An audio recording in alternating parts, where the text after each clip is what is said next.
गीता एक गरीब लड़की है। वह बिन माँ बाप की बेटी है, इसलिए उसकी सास और उसका पति उसे ज्यादा कुछ नहीं कहता। गीता के घर में गीता की ही चलती थी। वो जो कहती थी उसकी सास और उसका पति बिना कुछ कहे मान लेता था, क्योंकि वह एक बिन माँ बाप की बेटी थी और उसने शादी से पहले बहुत दुख दर्द सहा था। गीता घर का कोई काम नहीं करती थी। उसके घर का सारा काम उसका पति और उसकी सास करती थी और कुछ काम उसकी बेटी भी करती थी। गीता तो रोज अपना पर्स लेकर बाहर घूमने चली जाती थी।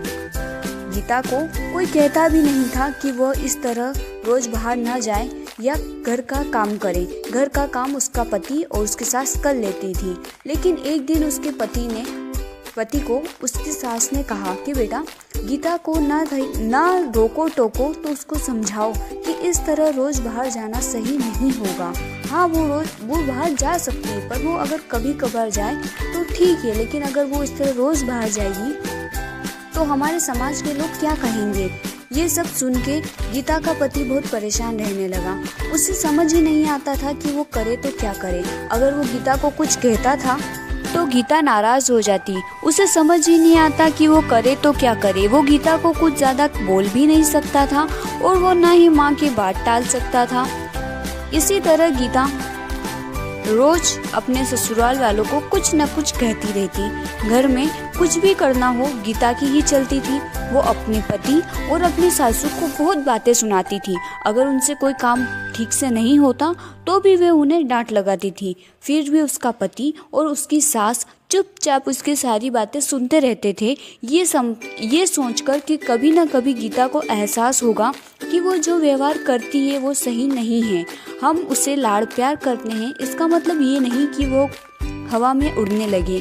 पर ये बात कभी उसके ससुर ने और उसके पति ने उसके मुंह पर नहीं कही। उन्हें सिर्फ इसी बात का विश्वास था कि कभी न कभी उसे इस चीज का एहसास होगा। एक दिन ऐसे ही गीता अपनी सहेली रश्मि से मिलने जाती है। वो दोनों काफी दिनों के बाद मिलती है।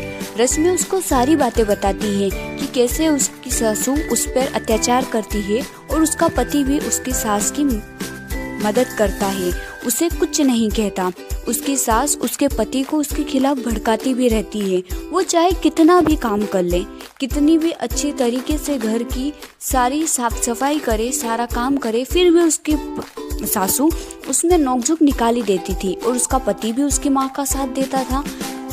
जब ये बात रश्मि ने गीता को बताई तो गीता को एहसास हुआ कि वो तो अपने पति और अपने सासू के साथ इतना बुरा व्यवहार करती है, घर का कोई काम नहीं करती, फिर भी उसकी सासू और उसका पति उसे कुछ नहीं कहता।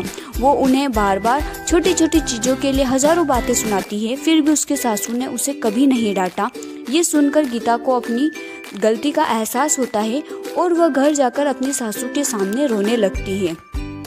उन्हें सब बात बताती है कि उसे उसकी गलती का एहसास हो गया है कि उसने कितना गलत किया। तब उसकी सास उसे कहती है कि बेटा रो मत, हमें विश्वास था कि तुम्हें एक न एक दिन अपनी गलती का एहसास होगा और तुमने गलती चाहे कैसी भी की हो, लेकिन तुम्हें अपनी गलती का एहसास हो गया, बस यही बड़ी बात है। अब हम सब साथ मिलकर हंसी खुशी रहेंगे।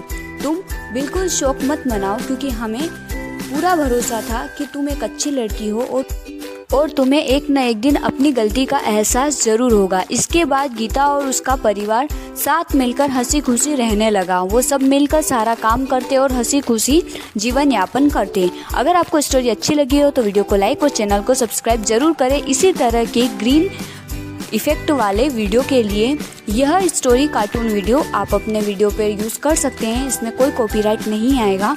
हाँ, मेरी जो इसमें आवाज़ है, मेरा जो साउंड है, मेरा जो म्यूज़िक है, उसको आप हटा दीजिएगा, या तो अपना रिकॉर्ड करके उसमें डाल दीजिएगा या फिर कोई म्यूज़िक ऐड कर दीजिएगा, तो उसमें कॉपीराइट नहीं आएगा। आप सभी का दिल से धन्यवाद।